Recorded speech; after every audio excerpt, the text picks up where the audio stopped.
अस्सलाम वालेकुम। एक्सरसाइज 5.1 इसका क्वेश्चन नंबर 3।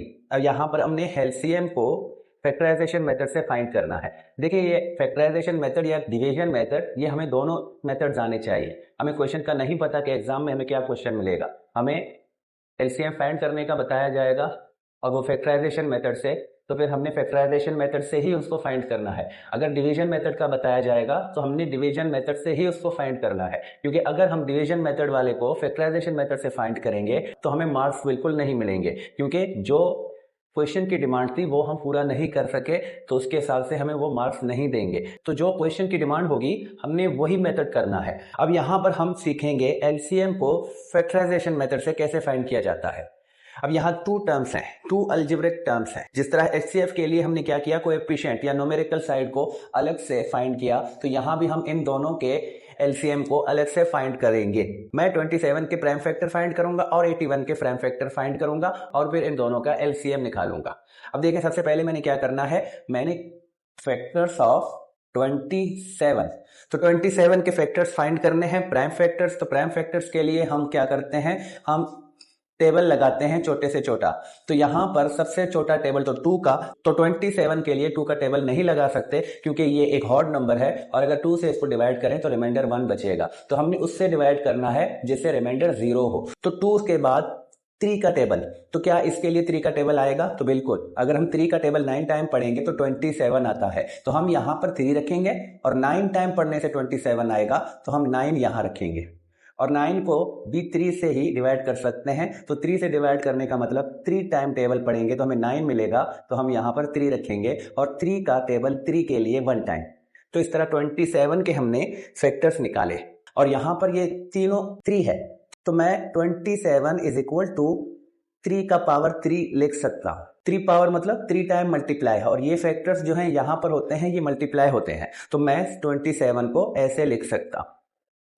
अब नेक्स्ट में मैं क्या करूंगा, मैं 81 के फैक्टर्स निकालूंगा ऑफ 81।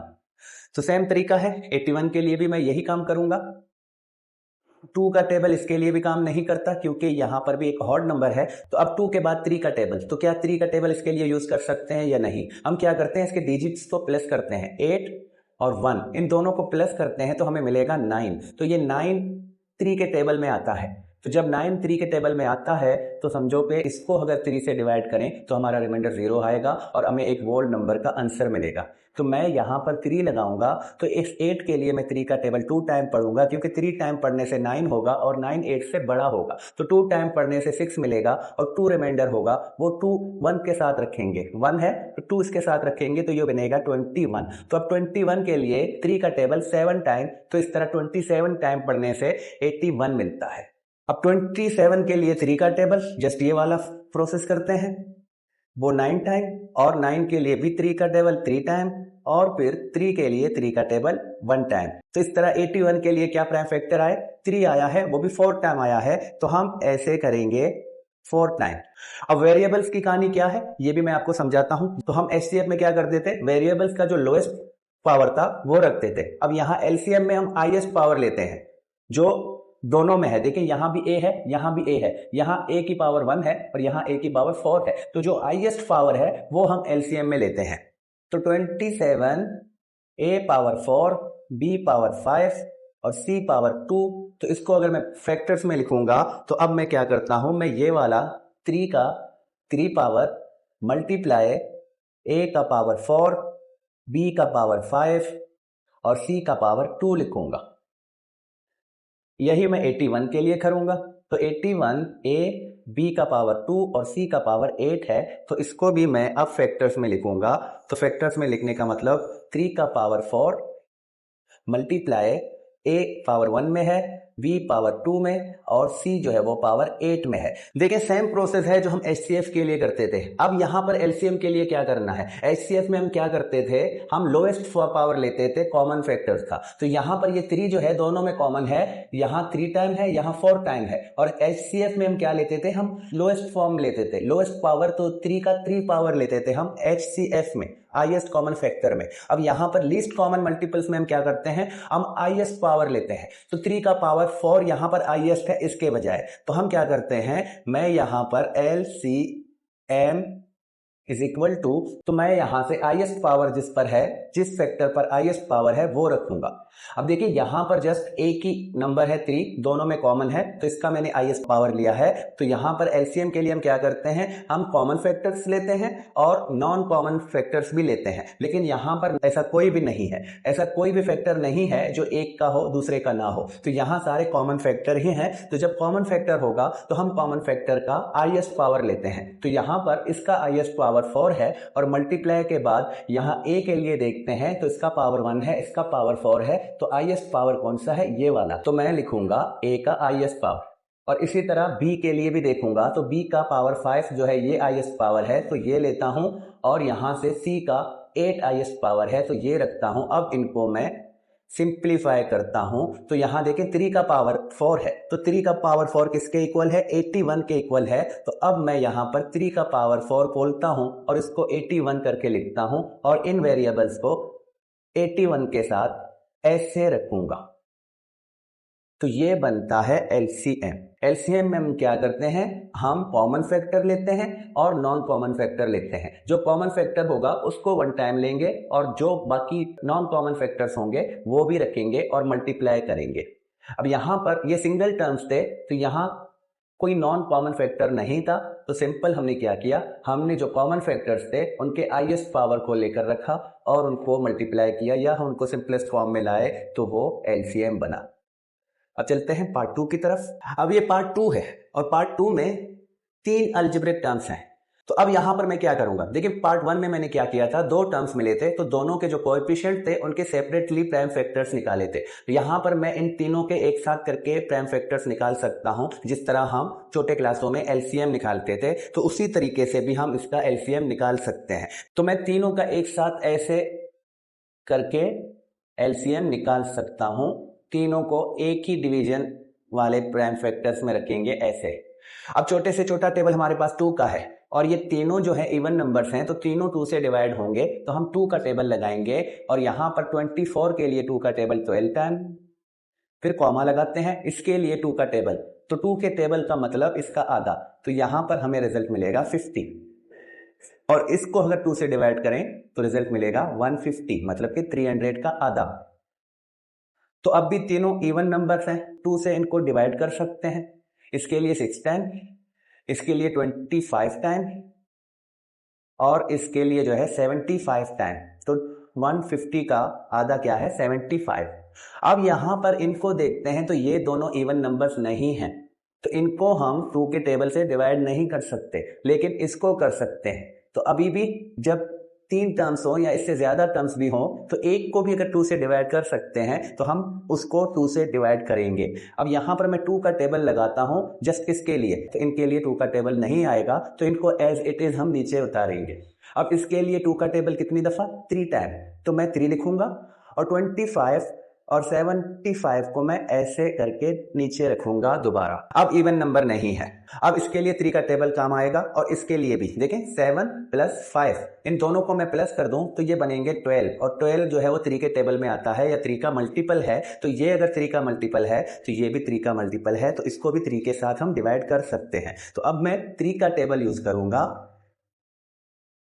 3 के लिए 1 टाइम, 25 के लिए नहीं होगा क्योंकि 25 जो है 3 के टेबल में नहीं आता, तो हम 25 को ऐसे नीचे उतारेंगे और यहां पर क्या करेंगे, 2 टाइम में पढ़ूंगा 6 और 7 से 6 माइनस होगा तो जस्ट 1 मिलेगा और वो 1 5 के साथ रखेंगे तो ये 15 बनेगा और 15 के लिए 3 का टेबल 5 टाइम, तो इस तरह यहां भी मुझे 25 मिलेगा। अब 1 तो मतलब कि ये खत्म हो चुका, अब जस्ट ये दोनों रह गए हैं और ये दोनों 25 हैं, तो यहां पर कम से कम वाला टेबल जो है वो 5 का है, तो 25 को हम 5 से डिवाइड करते हैं, तो यहां मैं 5 यूज करूंगा, तो ये 1 जैसे है इसको नीचे रखा, यहां पर 5 का टेबल 5 टाइम्स, क्योंकि 25 को 5 से डिवाइड करेंगे तो रिजल्ट हमें 5 मिलेगा। और सेम इसके लिए भी, अब यहां भी 5 है तो इसको भी हम 5 से ही डिवाइड कर सकते हैं, तो इस तरह अब ये तीनों 1 आएंगे, तो ये प्रोसेस यहां तक हो जाता है कंप्लीट। अब हमारे पास प्राइम फैक्टर्स क्या आए हैं, ये सारे आए हैं, तो हम इनको मल्टीप्लाई करेंगे तो इसका जो रिजल्ट मिलेगा वो एलसीएम कहलाएगा। ये वही मेथड है जो हमने छोटे क्लासों में सीखा है, तो मैं यहां पर लिखूंगा LCM इज इक्वल टू, तो यहां पर 2 का 3 पावर मल्टीप्लाई 3 वन टाइम है और 5 का 2 पावर। अब इनको मल्टीप्लाई करते हैं या सिंप्लीफाई करते हैं तो एलसीएम देखें 2 का 3 पावर मतलब 8, 2 को 3 टाइम मल्टीप्लाई करना है ऐसे, तो इन दोनों का मल्टीप्लाई 4 और 4 को 2 से मल्टीप्लाई करते हैं तो रिजल्ट मिलता है 8। अब यहाँ पर 3 है तो इसको अभी ऐसे ही रखेंगे और यहाँ 5 पर स्क्वायर है तो मतलब के 5 का स्क्वायर क्या है 25, 5 मल्टीप्लाई 5 इज इक्वल टू 25। अब मैं क्या करता हूं इन दोनों का मल्टीप्लाई करूं तो मुझे क्या मिलेगा 24। तो इस तरह ये 24 और मल्टीप्लाई 25। अब 25 को 24 के साथ मल्टीप्लाई करना है तो हम पहले 4 के साथ इसको मल्टीप्लाई करेंगे तो हमें क्या मिलेगा 100। फिर मैं क्रॉस लगाऊंगा और 25 को 2 से मल्टीप्लाई करूंगा तो मुझे रिजल्ट मिलेगा 50।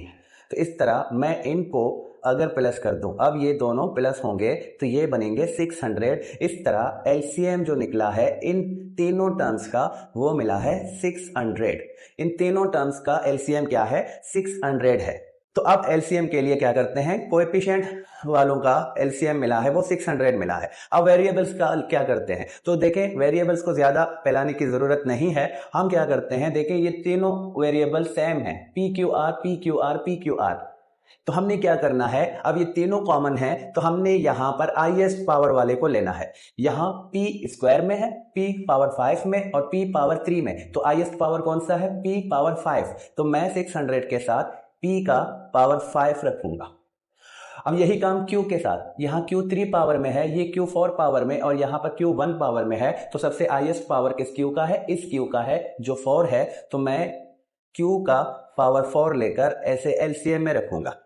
अब लास्ट में r है तो इस r के साथ पावर 4 है, इस r के साथ 5 है और इस r के साथ 3 है। तो हाईएस्ट पावर यहां पर है जो कि 5 है तो हम हाईएस्ट पावर लेंगे r का जो कि 5 है तो ये इसके साथ रखेंगे। तो इस तरह जो फाइनल हमारा एलसीएम बनता है इन तीनों अलजेब्रिक टर्म्स का वो ये बनता है। तो एक तरीका पार्ट 1 में था जिनको मैंने अलग अलग करके प्राइम फैक्टर लिया और एक तरीका ये है जिसमें हमने साथ में रखकर तीनों के कोएफिशिएंट को या न्यूमेरिकल टर्म्स को एक साथ रखकर एलसीएम निकाला और फिर उनके साथ जस्ट वेरिएबल्स के हाईएस्ट पावर को लेकर रखा क्योंकि तीनों में सेम वेरिएबल्स हैं। अब चलते हैं नेक्स्ट पार्ट की तरफ। अब ये पार्ट 3 है और पार्ट 3 में 2 एक्सप्रेशन है, अब टर्म्स नहीं है। पार्ट 1 और पार्ट 2 में क्या थे टर्म्स थे। पार्ट 1 में 2 टर्म्स थे और पार्ट 3 में 3 टर्म्स थे। अब यहां पर ये एक्सप्रेशन है, एक्सप्रेशन का मतलब 2 या 2 से ज्यादा टर्म्स वाले। यहां पर ये 2 टर्म्स वाला एक्सप्रेशन है और ये 3 टर्म्स वाला एक्सप्रेशन है। अब इनके हमने फैक्टराइजेशन करनी है, वही फैक्टराइजेशन वाले मेथड जो हमने यूनिट 4 में सीखे हैं। अब यहां पर हमने एक्सप्रेशन को देखना है और एक्सप्रेशन ही हमें बताएगा कि ये किस मेथड से फैक्टराइजेशन होगा। तो सबसे पहले तो मैं इसको लूंगा, मैं लिखूंगा फैक्टराइजेशन। अब इस 2 टर्म्स वाले का फैक्टराइजेशन कैसे करें।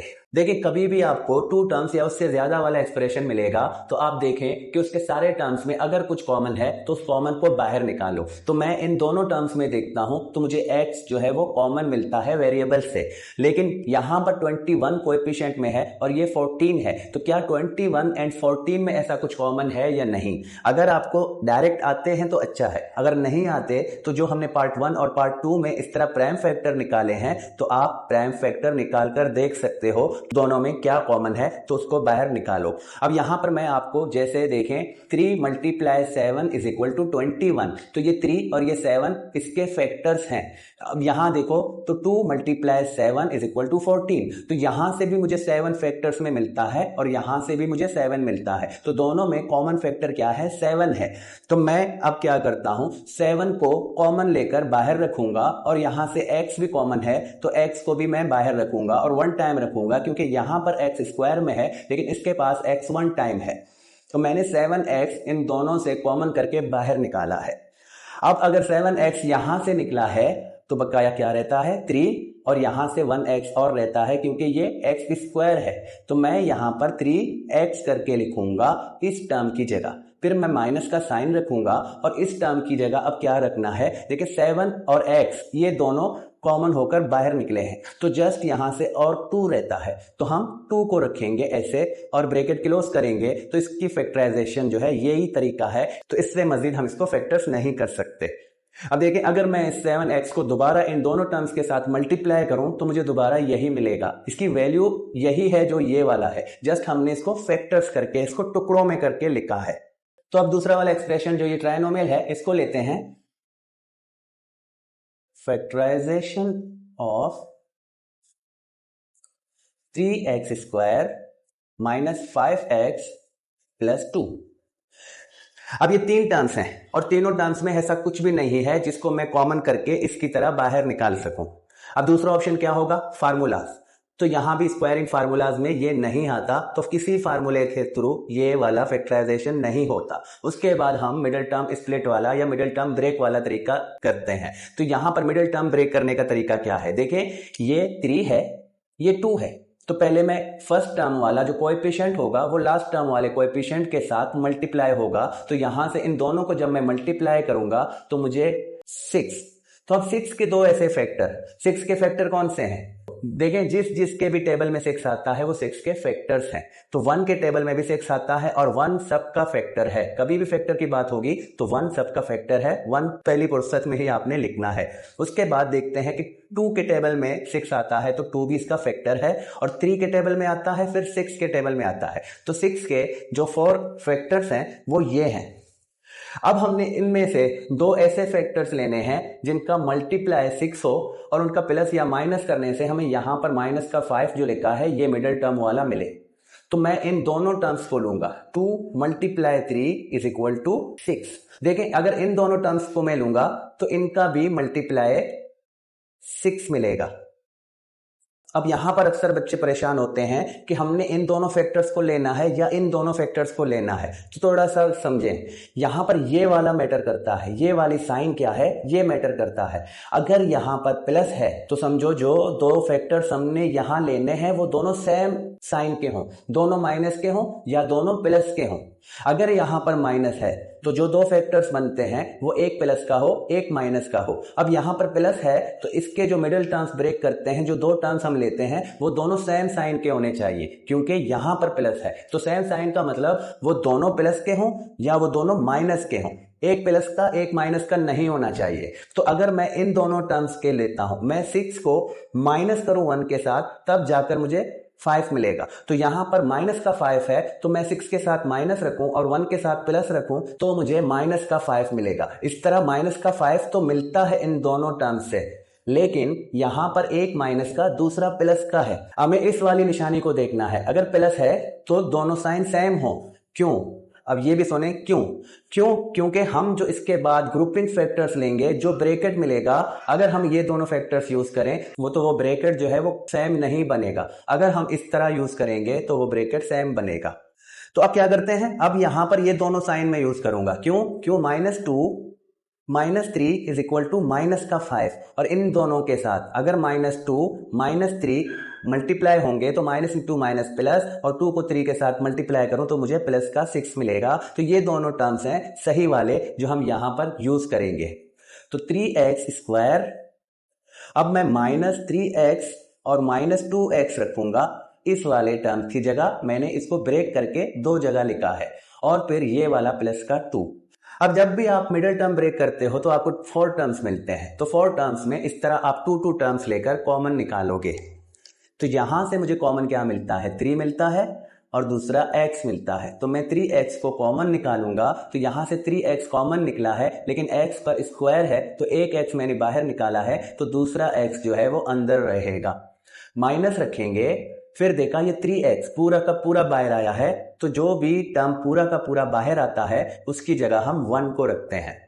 फिर मैंने यहां देखा कि 2 मौजूद है, तो -2 को मैंने कॉमन निकाला। जब हम माइनस को, यहां थर्ड टर्म जो है माइनस का होगा, तो हम माइनस को बाहर कॉमन करते हैं तो ये वाली साइन चेंज होगी। अगर यहां पर प्लस है तो ये अब माइनस का होगा। तो यहां से 2 को मैंने कॉमन निकाला है, तो जस्ट यहां से x मिलेगा, और अब यहां पर हम माइनस के साइन रखेंगे। ये याद रखना है, जब भी थर्ड टर्म माइनस का होगा उस माइनस को बाहर निकालो, और फोर्थ टर्म प्लस का होगा तो प्लस की साइन चेंज करके आप माइनस रखोगे। तो यहां से 2 बाहर आया है तो जस्ट 1 अब बचेगा फैक्टर में, तो इसको ऐसे रखेंगे। तो ये दोनों सेम ब्रैकेट बना है। अब अक्सर बच्चों के सामने ये सवाल आएगा कि 6 के दो ऐसे फैक्टर, ये दोनों फैक्टर भी तो हो सकते थे, तो हमने इन दोनों फैक्टर्स को क्यों नहीं लिया? अगर मैं इन दोनों फैक्टर्स को लेता तो मुझे ये वाला कॉमन नहीं मिलता। आप चाहें तो इन दोनों फैक्टर्स को लेकर इसको मिडिल टर्म ब्रेक करके देख सकते हैं कि ये मिडिल टर्म ब्रेक नहीं होगा इन दोनों टर्म्स के साथ। तो अब ये वाला कॉमन है, तो x माइनस 1, और यहां से हम इन दोनों को लेंगे तो 3x माइनस 2। तो इस तरह इस वाले एक्सप्रेशन का जो फैक्टर्स मिले हैं वो ये मिले हैं। तो अब इसके फैक्टर्स कौन से हैं? ये वाले। तो यहां लिखेंगे हम 7x 3x माइनस 2, और इसके फैक्टर्स, इस वाले के फैक्टर्स ये हैं, तो हम यहां लिखेंगे x माइनस 1 तो 3x माइनस 2। अब हमने एलसीएम निकालना है, दोनों के फैक्टर्स तो हमने निकाले हैं, अब एलसीएम कैसे लेते हैं? अब यहां पर एक्सप्रेशन है, तो एलसीएम के लिए क्या है? अब देखें, एलसीएम के लिए है कि हम common factors multiply non common factors लेते हैं। तो कॉमन फैक्टर्स लिखते हैं पहले, मल्टीप्लाई नॉन कॉमन फैक्टर्स।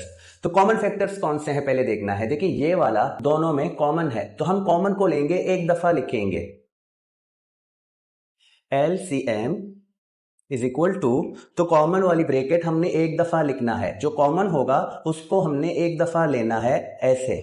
अब इसके बाद जो नॉन कॉमन है वो भी हम लेंगे, तो यहां से ये 7x ये भी नॉन कॉमन है और ये भी नॉन कॉमन है, ये दोनों में कॉमन नहीं है, लेकिन एलसीएम में हम इनको भी लेते हैं। एचसीएफ में क्या करते हैं, हाईएस्ट कॉमन फैक्टर में हम जस्ट जो कॉमन है उसको लेते हैं, लेकिन एलसीएम में लीस्ट कॉमन मल्टीपल्स में हम क्या करेंगे, हम कॉमन को वन टाइम लेंगे और जो नॉन कॉमन होगा वो भी हम लेंगे। अब 7x इसके सामने रखूंगा ऐसे, और फिर ये वाला, और तीसरा ब्रैकेट जो है अब ये बनेगा x माइनस 1, तो मैं इसको यहां से सही लिखूंगा ऐसे x माइनस 1, और लास्ट में मैं 3x माइनस 2 को लिखूंगा। तो ये इस तरह बनता है एलसीएम इन दोनों एक्सप्रेशंस का। अब इन तीनों को हम मल्टीप्लाई करके कोई एक टर्म्स भी बना सकते हैं, लेकिन यहां तक भी हमारा ये एलसीएम सही है। तो चलते हैं नेक्स्ट पार्ट की तरफ। अब ये पार्ट 4 है, और यहां भी हमें ट्राइनोमियल एक्सप्रेशन मिले हैं, मतलब 3 टर्म्स वाले एक्सप्रेशन मिले हैं। तो हमने बारी बारी दोनों के अलग अलग फैक्टराइजेशन करनी है। तो पहले मैं इस वाले का फैक्टराइजेशन करूंगा, तो फैक्टराइजेशन, तो ये ट्राइनोमियल है। पहले तो देखा कि तीनों टर्म्स में कुछ कॉमन है या नहीं है, तीनों टर्म्स में कुछ भी कॉमन नहीं है और ये किसी फार्मूले से भी मैच नहीं होता। तो उसके बाद हम करते हैं मिडिल टर्म स्प्लिट, और मिडिल टर्म स्प्लिट के लिए क्या है कि यहां से हम कोएफिशिएंट लेते हैं, तो यहां का कोएफिशिएंट 1 है और यहां 28 है, तो हम 1 मल्टीप्लाई 28 करते हैं तो हमें रिजल्ट मिलेगा 28। अब 28 के ऐसे दो फैक्टर जिनका मल्टीप्लाई 28 हो और उनको प्लस या माइनस करने से हमें 11 मिले, और वो भी प्लस का मिले। यहाँ दोनों प्लस के हैं तो माइनस का कोई झंझट नहीं है, सब कुछ हमने प्लस में ही देखना है। तो अब 28 के फैक्टर्स कौन से हैं? अब ये 28 है तो हमने क्या करना है, हमने देखना है कि 28 किस किस के टेबल में आता है। तो 1 के टेबल में आता है, 2 के टेबल में आता है, 3 के टेबल में नहीं आता, और 4 के टेबल में आता है, तो 4 भी इसका फैक्टर है। फिर हमने देखा कि ये 7 के टेबल में आता है, और 7 के बाद ये 14 के टेबल में, और लास्ट में ये 28 के टेबल में आता है। तो इस तरह ये वाले जो हैं इसके फैक्टर्स हैं। अब हमने दो ऐसे फैक्टर्स लेने हैं जिनका मल्टीप्लाई जो है वो 28 हो और उनको प्लस करने से हमें 11x मिले। तो ऐसे दो फैक्टर्स कौन से हैं यहाँ? तो एक ये 7 और दूसरा ये 4। अगर मैं 4 मल्टीप्लाई 7 करूंगा तो मुझे ये 28 मिलेगा, और मैं 4 को 7 के साथ प्लस करूं तो मुझे 11 मिलेगा, जो कि मिडिल टर्म में है। तो यहाँ ये कंसेप्ट है मिडिल टर्म ब्रेक करने का। हमने फैक्टर्स देखे और उसमें से दो ऐसे फैक्टर्स लिए जिनका मल्टीप्लाई ये वाली टर्म और उनका प्लस या माइनस करने से मिडिल वाली टर्म मिले। तो ये दोनों टर्म्स हम यहां पर यूज करेंगे। तो x square plus 7x plus 4x plus 28। तो 4x में यहां और 7x यहां भी रख सकता हूं, कोई मसला नहीं है, दोनों सूरतों में सेम रिजल्ट आएगा। अब मैं मिडिल टर्म ब्रेक में जब 4 टर्म्स होते हैं तो इन दोनों से कॉमन और फिर इन दोनों से कॉमन लेता हूं। तो यहां से कॉमन क्या है, x, और x स्क्वायर में है तो एक x यहां रहता है, और प्लस के बाद ये 7 यहां से मिलेगा। और यहाँ 4 दोनों में कॉमन है। देखें 28 में भी 4 है, तो 4 मल्टीप्लाई 7 इज इक्वल टू 28। तो एक फैक्टर इसका 4, दूसरा फैक्टर 7 है। तो 4 को मैं यहां से कॉमन लेकर बाहर निकालता हूं और ये प्लस लाजमी रखना है। यहां पर अक्सर बच्चे गलती करते हैं, कोई साइन नहीं लेते, तो यहां साइन देना है। ये 4 जो है प्लस का है या माइनस का है, तो साइन देने से ये होगा कि ये वाला टर्म अलग से मल्टीप्लाई होगा, इसके साथ इनका कोई रिश्ता नहीं होगा। अगर हम यहां पर प्लस ना रखें या कोई साइन ना रखें तो ये सारे के सारे मल्टीप्लाई होंगे, जो कि फिर गलत फैक्टराइजेशन होगी। और ब्रैकेट के अंदर अब यहां से 4 को मैंने बाहर निकाला है तो जस्ट x मिला, और प्लस के बाद यहां से मैंने 4 को निकाला है तो इसका दूसरा वाला फैक्टर क्या है, 7 है। तो ये दोनों सेम वाला ब्रैकेट मिला है, तो इसको कॉमन लेते हैं x प्लस 7 और इन दोनों को अलग से ब्रैकेट में ऐसे रखेंगे। तो इस तरह इसका फैक्टराइजेशन, वो भी मिडिल टर्म ब्रेक करने से। तो अब दूसरा वाला एक्सप्रेशन लेते हैं, फैक्टराइजेशन। अब इसका फैक्टराइजेशन करना है, तो ये भी ट्राइनोमियल है और ये भी मिडिल टर्म ब्रेक करने से ही फैक्टराइजेशन होगा, बाकी कोई मेथड इसमें नहीं आएगा। तो मिडिल टर्म ब्रेक कैसे करते हैं, यहां पर इसका कोएफिशिएंट 1 है और यहां पर है ये माइनस का 12। तो हम अगर 1 को मल्टीप्लाई करेंगे माइनस 12 के साथ तो मुझे मिलेगा माइनस का 12। अब इसके फैक्टर कौन से हैं, 12 के फैक्टर्स कौन से हैं, जिस जिस के टेबल में 12 आता है वो 12 के फैक्टर्स हैं। तो 1, फिर 2, फिर 3, 4, 6 एंड 12। तो ये सारे ऐसे हैं जिनके टेबल में 12 आता है, तो ये सब 12 के फैक्टर्स हैं। अब यहां से हमने दो ऐसे फैक्टर्स लेने हैं जिनका मल्टीप्लाई हमें माइनस का 12 मिले और उनका प्लस या माइनस करने से हमें प्लस का 1 मिले। तो यहां मिडिल टर्म क्या है, प्लस का 1 है। तो अब यहां से दो ऐसे फैक्टर्स कौन से हैं, ये दोनों, और मैं बड़े के साथ प्लस रखूंगा क्योंकि यहां पर प्लस का 1 चाहिए हमें। तो मैं 4 को प्लस में और 3 को माइनस में रखूंगा और इन दोनों का मल्टीप्लाई करूंगा तो मुझे माइनस का 12 मिलता है। और इनको अगर मैं ऐसे रखूंगा, 4 से माइनस 3 होगा तो हमें मिलेगा 1। तो ये दो ऐसे फैक्टर्स हैं जिनको हम यहां पर यूज करेंगे। अब देखिए यहां पर माइनस है, इस वाले साइन को देखना है। अगर ये माइनस है तो मिडिल टर्म एक माइनस का दूसरा प्लस का बनता है। तो क्या करते हैं, एक्स स्क्वायर लिखेंगे और यहां पर इसको ब्रेक करके हम 4x माइनस 3x लिखेंगे और माइनस का 12 ये वाला रखेंगे। अब कॉमन लेना है इन दोनों से और इन दोनों से, तो यहां से कॉमन x है, ब्रैकेट रखेंगे, यहां से 1x रखेंगे और प्लस के बाद यहां से मिलेगा 4।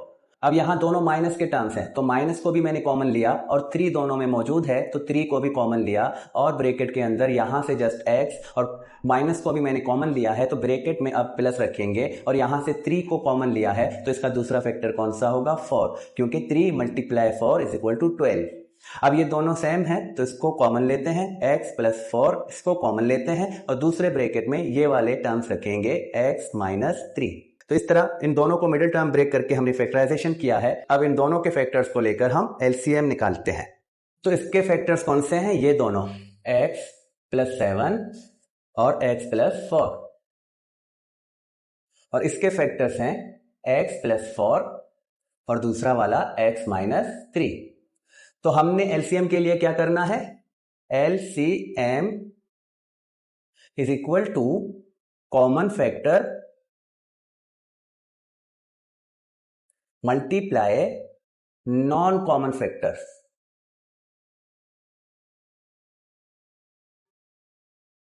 तो कॉमन फैक्टर्स कौन से हैं यहां पर, जस्ट ये वाला ब्रैकेट x प्लस 4 वाला ब्रैकेट दोनों जगह कॉमन है, तो हम पहले इसको लिखेंगे x प्लस 4 और फिर देखते हैं नॉन कॉमन। देखिए ये नॉन कॉमन है, ये दोनों में नहीं है, जस्ट इसमें है, तो इसको लेते हैं। और ये वाला जो सिर्फ इसका है, तो ये दोनों नॉन कॉमन वाले ब्रैकेट हैं तो इनको भी लेते हैं, एलसीएम में रखेंगे। तो इस तरह ये 3 ब्रैकेट्स बनते हैं एलसीएम में, तो इसका एलसीएम बनता है ये वाला। तो देखिए सारा काम क्या है, फैक्टराइजेशन। हमें एक्सप्रेशन मिलते हैं तो हम पहले उनका फैक्टराइजेशन करते हैं, जो फैक्टर्स मिलते हैं फिर हम एलसीएम निकालने के लिए ये वाला फार्मूला, कॉमन फैक्टर्स को कॉमन करके लेते हैं और उसके बाद जो नॉन कॉमन वाले ब्रैकेट्स होंगे वो रखेंगे, तो ये बनेगा एलसीएम ऐसे एक्सप्रेशंस के, अलजेब्रिक वाले एक्सप्रेशंस के। तो अब नेक्स्ट पार्ट की तरफ। अब ये पार्ट 5 है और यहां भी 3 एक्सप्रेशन है और तीनों जो हैं 3 टर्म्स वाले, मतलब कि ट्राइनोमियल्स हैं, तो बारी बारी तीनों का फैक्टराइजेशन करते हैं। तो पहला वाला मैं लेता हूं तब ये वाला एक्सप्रेशन है। तो सबसे पहले हमने देखा तीनों में कुछ कॉमन नहीं है, उसके बाद देखा कि किसी फार्मूले से मैच नहीं होता, फिर हम इसके लिए आते हैं मिडिल टर्म ब्रेक में। तो अब मिडिल टर्म ब्रेक करने के लिए हम क्या करते हैं, फर्स्ट टर्म वाला कोएफिशिएंट और लास्ट टर्म वाला कोएफिशिएंट लेते हैं। तो फर्स्ट टर्म में 6 है और लास्ट टर्म में 3 है, तो दोनों का मल्टीप्लाई हमें मिलता है 18। अब 18 के फैक्टर्स कौन से हैं, 1 2 के टेबल में आता है, 3 के टेबल में, फिर 6 के टेबल में, फिर 9 के टेबल और लास्ट में 18 के टेबल। तो ये वाले 18 के फैक्टर्स हैं। अब दो ऐसे फैक्टर्स लेने हैं जिनका प्लस माइनस करने से 11 मिले। तो देखिए, एक 9 दूसरा 2, जिनको मल्टीप्लाई करते हैं तो 18 और इनको प्लस करते हैं तो हमें मिलेगा 11। मल्टीप्लाई करने से ये वाला और प्लस या माइनस करने से मिडिल टर्म वाला जो यहां रखा है 11 वो मिले। तो ये दोनों फैक्टर्स हम यहां पर अप्लाई करेंगे या यूज करेंगे। तो मैं 6x² लिखूंगा प्लस, अब यहां पर मैं 9x फिर प्लस का 2x और प्लस का 3 बाद में यहां रखूंगा। अब इन दोनों से कॉमन और इन दोनों से कॉमन लेना है। तो 3 इन दोनों में कॉमन है तो 3 निकाला, और x भी दोनों में कॉमन है तो x निकाला। जस्ट यहां से 3 निकला है तो 2, और यहां से एक x निकला है तो दूसरा x रखेंगे। और प्लस के बाद 9 से मैंने 3 फैक्टर निकाला है तो 3 मल्टीप्लाई 3 इज इक्वल टू 9। तो 3 मैंने बाहर निकाला है तो दूसरा 3 जो है यहां पर इसकी जगह रहेगा। तो हम ऐसे करके 3 रखेंगे। फिर हमने यहां से देखा कुछ भी कॉमन नहीं है, जो कुछ भी कॉमन नहीं होता तो हम 1 कॉमन लेते हैं और बाकी जो ये दोनों टर्म्स हैं इनको सेम एज इट इज यहां रखेंगे। अगर ऐसा करने से ये दोनों ब्रैकेट सेम होते हैं तो मतलब हमारा मिडिल टर्म सही है। तो अब ये दोनों ब्रैकेट सेम आए हैं तो इसको हम कॉमन करके लेते हैं 2x + 3, और दूसरे ब्रैकेट में इनको रखेंगे तो 3x + 1। तो इस तरह पहला वाला एक्सप्रेशन जो है उसका फैक्टराइजेशन हो चुका है। अब हम सेकंड वाला लेते हैं। तो इस एक्सप्रेशन में भी कुछ कॉमन नहीं है और ना ही ये किसी फार्मूले से मैच होता है, तो हम इसके लिए भी मिडिल टर्म ब्रेक ही करेंगे। और यहां से 3 है, यहां से -1 है, तो 3 मल्टीप्लाई -1 तो हमें मिलेगा -3। अब हमने दो फैक्टर ऐसे लेने हैं 3 के जिनका मल्टीप्लाई -3 बने और प्लस या माइनस करने से -2 आए, जो कि यहां पर मिडिल टर्म है। तो इस 3 के फैक्टर्स ही दो हैं, एक 1 है दूसरा 3 है। तो अब इन दोनों को देखें, 3 के साथ मैं माइनस रखूंगा क्योंकि यहां का नंबर जो है वो माइनस है। तो मैं अगर 3 के साथ माइनस रखूं और 1 के साथ प्लस रखूं तो इन दोनों का मल्टीप्लाई मुझे मिलेगा -3, और -3 से प्लस का 1 निकालूं तो मुझे रिजल्ट मिलेगा -2, जो कि हमारा मिडिल टर्म है। तो ये दोनों फैक्टर मिडिल टर्म के लिए यूज होंगे। तो 3x² माइनस, अब मैं यहां पर ये वाला टर्म यूज करूंगा 3x और प्लस 1x, और लास्ट में ये -1 रखूंगा। देखिए, -3x से प्लस का 1 निकालता हूं तो दोबारा मुझे -2x मिलेगा। फिर इन दोनों से कॉमन और इन दोनों से कॉमन निकालेंगे तो यहां से 3x कॉमन निकलता है, और यहां से अब दोबारा जस्ट x रहेगा, माइनस रखेंगे, यहां से पूरा टर्म बाहर आया है तो हम 1 को रखेंगे, और यहां पर कुछ भी कॉमन नहीं है तो मतलब प्लस का 1 कॉमन है, और इनको जैसे हैं वैसे रखेंगे। अगर इस तरह करने से दोनों ब्रैकेट सेम आते हैं तो ये वाला मिडिल टर्म ब्रेक करना यहां पर होगा। तो अब मिडिल टर्म ब्रेक करने के बाद ये कॉमन आया है तो हम इसको कॉमन लेते हैं और दूसरा ब्रैकेट ये वाला बनाते हैं ऐसे। तो इसी तरह तीसरा वाला एक्सप्रेशन है, उसका फैक्टराइजेशन करेंगे। अब इस एक्सप्रेशन में भी ऐसा कुछ कॉमन नहीं है जिसको बाहर कर सकें, और ना ही ये किसी फार्मूले से मैच होता है, तो यहां भी हम मिडिल टर्म ब्रेक करने के लिए ही जाएंगे। तो मिडिल टर्म ब्रेक करने के लिए यहां पर 3 है और यहां पर -4 है, तो 3 मल्टीप्लाई -4 तो रिजल्ट है -12। अब इसके दो ऐसे फैक्टर जो कि -12 देंगे मल्टीप्लाई में, और प्लस या माइनस करने से हमें -11 मिलेगा। देखिए, ये 12 के करीब 11 है, एक कम है, तो मैं अगर ऐसे करूंगा -12 + 1 तो मुझे मिलेगा -11, जो कि 1 भी इसका फैक्टर है और 12 भी इसका फैक्टर है। तो -12 से प्लस का 1 निकालता हूं तो मुझे मिलेगा -11, और इनका मल्टीप्लाई मिलेगा -12। तो ये दोनों ऐसे फैक्टर हैं जो यहां पर काम आएंगे। तो 3x² को रखेंगे, माइनस के बाद अब यहां पर 12x और प्लस का जस्ट x रखेंगे क्योंकि ये 1x है, और फिर हम -4 लिखेंगे। तो इनसे कॉमन और इनसे कॉमन, तो यहां मुझे कॉमन मिलता है 3x, तो यहां जस्ट x रहेगा, और माइनस के बाद 12 में से 3 निकला है तो 4 रहता है, तो यहां x -4 मिलता है। तो यहां से हमें कोई कॉमन नहीं मिलता तो हम +1 को कॉमन लेंगे और इन दोनों को एज इट इज यहाँ पर ब्रैकेट में रखेंगे। तो ये ब्रैकेट आया है कॉमन, तो अब इस ब्रैकेट को हम लेंगे कॉमन और इन दोनों को अलग से ब्रैकेट में रखेंगे। तो इस तरह हमने तीनों के फैक्टर्स निकाले हैं। अब हम इन तीनों के फैक्टर्स को लेकर एलसीएम बनाएंगे। तो अब यहां पर मैंने इन तीनों के फैक्टर्स को मिलाकर रखा है और यहां से अब हमने क्या लेना है, पहले तो कॉमन फैक्टर्स लेने हैं। तो एलसीएम, तो कॉमन फैक्टर्स यहां से कौन से हैं, कौन से ब्रैकेट्स कॉमन हैं, तो देखिए ये वाला तीनों में कॉमन है, तो इस वाले ब्रैकेट को हम 1 टाइम लिखेंगे क्योंकि ये तीनों में कॉमन है, तो हम लिखेंगे 3x+1। तो इस तरह ये कॉमन फैक्टर हमने लिया है। बाकी जो ये तीनों ब्रैकेट्स हैं ये तीनों नॉन कॉमन है, तो यहां पर इन तीनों को लेकर अलग से हम यहां पर रखेंगे क्योंकि एलसीएम के लिए हमें नॉन कॉमन फैक्टर्स भी लेने हैं। तो मैं इसको रखूंगा 2x+3 और यहां से लूंगा x-1 और लास्ट में यहां से लूंगा x-4। तो इस तरह ये मिलता है इन तीनों एक्सप्रेशन का एलसीएम। तो इसके बाद लास्ट पार्ट रहता है, वो भी कर लेते हैं जल्दी से। अब ये पार्ट 6 और इस क्वेश्चन का ये लास्ट पार्ट है। यहां पर 3 एक्सप्रेशंस हैं और यहां जस्ट वेरिएबल्स हैं। तो पहला एक्सप्रेशन लेते हैं और उसके फैक्टराइजेशन करते हैं। तो अब ये x² - y², तो इसके लिए कोई मुश्किल नहीं है, बहुत ही आसान है, आप लोग करके आ चुके हो बहुत दफा ऐसे फैक्टराइजेशन। देखें ये फार्मूला है हमारे पास a² - b²।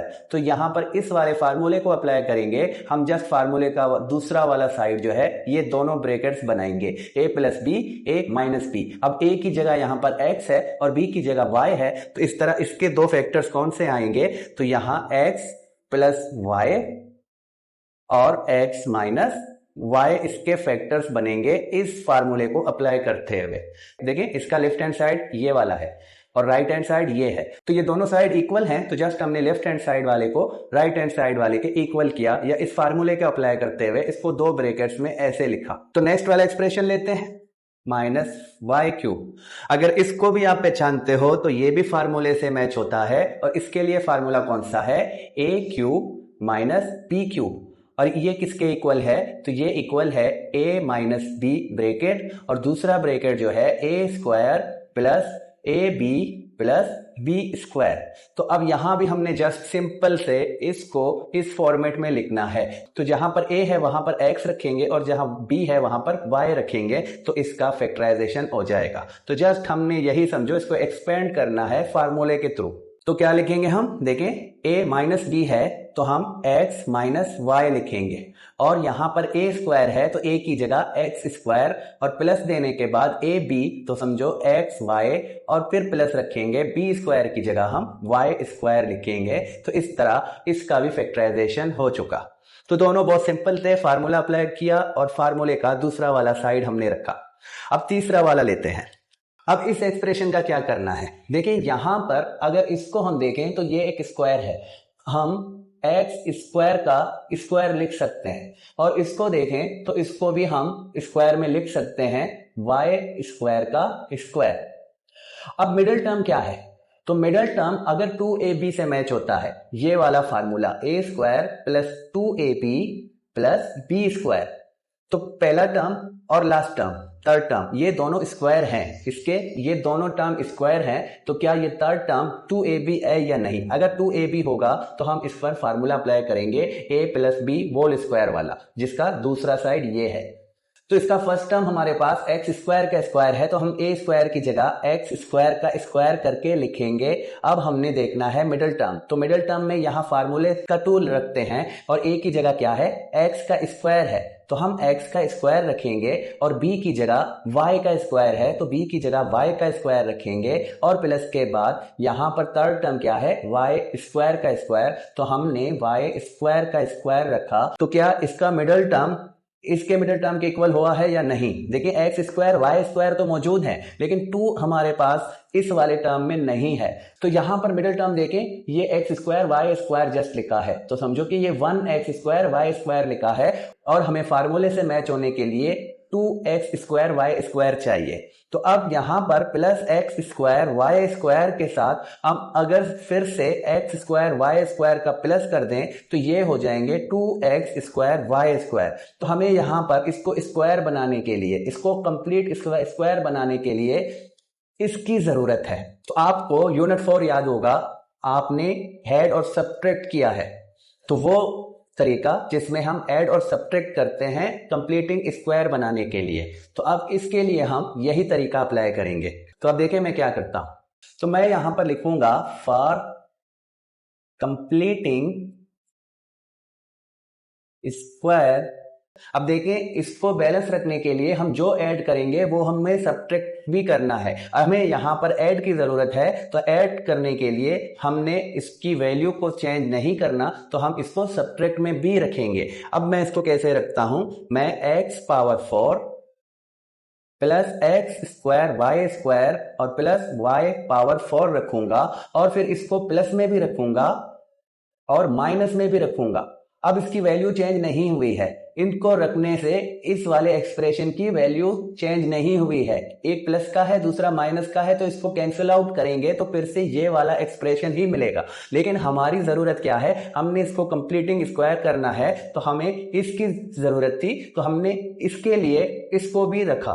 अब मैं इसको रीअरेंज करता हूं। मैं x² का स्क्वायर बनाऊंगा इस वाले को, और फिर मैं इन दोनों को, जो कि अब लाइक टर्म्स हैं और दोनों प्लस के हैं, तो इनको मैं प्लस करता हूं, तो ये 2x² y² बनेंगे, और यहां पर प्लस y² का स्क्वायर रखूंगा और लास्ट में माइनस लगाकर इस वाले को x² y² रखूंगा।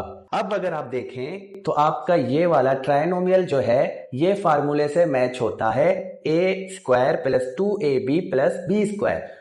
अभी हमने किया था ना, हमें 2 चाहिए थी, तो अब यहां पर 2 आ गया है। और 2 कैसे आया है, हमने ऐड और सब्ट्रैक्ट किया है x² y² को। जब ऐड हुआ है तो ये प्लस x² y² इस प्लस x² y² के साथ प्लस हुआ है, तो 1 ये तो दोनों प्लस हुए, अब ये बने 2, और ये वाला माइनस का है, तो इसको मैंने यहां पर रखा है।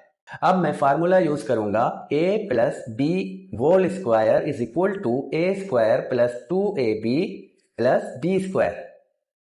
तो इस फार्मूले के थ्रू मैं इसको अब इस फॉर्मेट में लिखूंगा। तो यहां पर a की जगह क्या है, x², और प्लस लगाने के बाद b की जगह है y², तो x² y² का होल स्क्वायर बनाऊंगा ऐसे, और यहां से इस वाले को रखूंगा x² y²। तो अब देखते हैं, ये एक टर्म है, ये दूसरा टर्म है, और ये दोनों टर्म जो हैं ये स्क्वायर टर्म है। लेकिन मैं अगर इसको ऐसे बनाऊं, इसको मैं जैसे है वैसे रखूंगा, प्लस y² का स्क्वायर, और माइनस देने के बाद मैं x और y इन दोनों का पावर जो है अब यहां पर होल पावर बनाऊंगा, तो ये पावर इन दोनों का बनेगा। अब ये मैच होता है a² - b² से, इस वाले फार्मूले से। तो a² - b² = a + b और a - b। तो हमने जस्ट इस फार्मूले को अप्लाई करना है और इसको 2 ब्रैकेट्स में लिखना है। अब यहां पर a की जगह क्या है, x² + y² है, तो मैं अब a की जगह, इस a की जगह मैं लिखूंगा x² + y², और ये वाला प्लस देने के बाद अब b की जगह क्या है, xy, तो मैं यहां पर xy रखूंगा ऐसे। अब मैं इस ब्रैकेट को बनाऊंगा, तो इस ब्रैकेट में फर्स्ट में a है, तो a क्या है, x² + y² के इक्वल है, तो x² + y² रखूंगा a की जगह। अब मैं माइनस दूंगा और b की जगह रखूंगा xy, तो ये वाला ब्रैकेट बनेगा ये। अब इसको हम मजीद फैक्टराइजेशन नहीं कर सकते, तो इस तरह इस वाले एक्सप्रेशन का जो फैक्टराइजेशन है वो ये वाला है। ये दोनों ब्रैकेट्स जो हैं इसके फैक्टर्स हैं। तो अब एलसीएम लेना है, तो मैं यहां पर ये जगह बनाऊंगा एलसीएम के लिए। देखें एलसीएम में क्या है, LCM = common factors multiply non common factors. अब जगह शॉर्ट है, तो मैं यहां पर इन फैक्टर्स को साथ में नहीं रखूंगा, जस्ट मैं यहां पर इनका एलसीएम लिखूंगा। तो एलसीएम, अब फैक्टर्स कौन से हैं, फर्स्ट वाले के फैक्टर्स ये वाले हैं, सेकंड वाले के फैक्टर्स ये वाले हैं, और थर्ड वाले के फैक्टर्स ये वाले हैं। हमने तीनों में कॉमन देखना है, तो तीनों में क्या कॉमन है? तीनों में कोई भी ऐसा कॉमन नहीं है जो तीनों के पास हो, लेकिन x माइनस वाई ये वाला ब्रैकेट इन दोनों में कॉमन है। जब दो में भी कॉमन होगा तो उसको हम वन टाइम लिखेंगे, और ये वाला ब्रैकेट यहां भी कॉमन है, इन दोनों में कॉमन है, तो इसको भी वन टाइम लिखेंगे। तो ये वाला नॉन कॉमन है, तो मैं पहले ये वाला लिखूंगा x प्लस वाई, और ये दो में कॉमन है तो इसको भी वन टाइम लिखूंगा x माइनस वाई, और लास्ट में मैं देखूंगा ये वाला इन दोनों में कॉमन है तो इसको वन टाइम लिखूंगा x square plus x y plus y square. यहां पर ऑर्डर चेंज है तो इसको रीअरेंज करने से सेम ब्रैकेट ही मिलेगा। और लास्ट में ये वाला ब्रैकेट है तो इस ब्रैकेट को रखेंगे, तो यहां इसको मैं रीअरेंज करके रखूंगा, मैं माइनस एक्स वाई को दरमियान में और प्लस वाई स्क्वायर को बाहर रखूंगा इस तरह। अब आपकी बुक में भी इसका एलसीएम यही है जो अभी यहां पर हमने लिया है, तो इस तरह इसका एलसीएम, इन तीनों एक्सप्रेशंस का एलसीएम जो मिला है वो ये मिला है। देखें, अगर तीन एक्सप्रेशन का एलसीएम ले रहे हो तो इसमें तीनों में अगर कॉमन होगा तो वो भी एक बार लिखेंगे, और जो दो में कॉमन होगा तो उसको भी वन टाइम लिखेंगे, और जो नॉन कॉमन होगा तो उसको भी लेकर यहां रखना है। तो अब यहां पर क्वेश्चन नंबर 3 जो है ये कंप्लीट होता है इसके 6 पार्ट्स थे, और सारे पार्ट्स हमने फैक्टराइजेशन मेथड में किए हैं, एलसीएम निकाला है, और इसके बाद क्वेश्चन नंबर 4 में हम डिवीजन मेथड से एलसीएम निकालेंगे। तो अगले वीडियो तक खुदा हाफिज।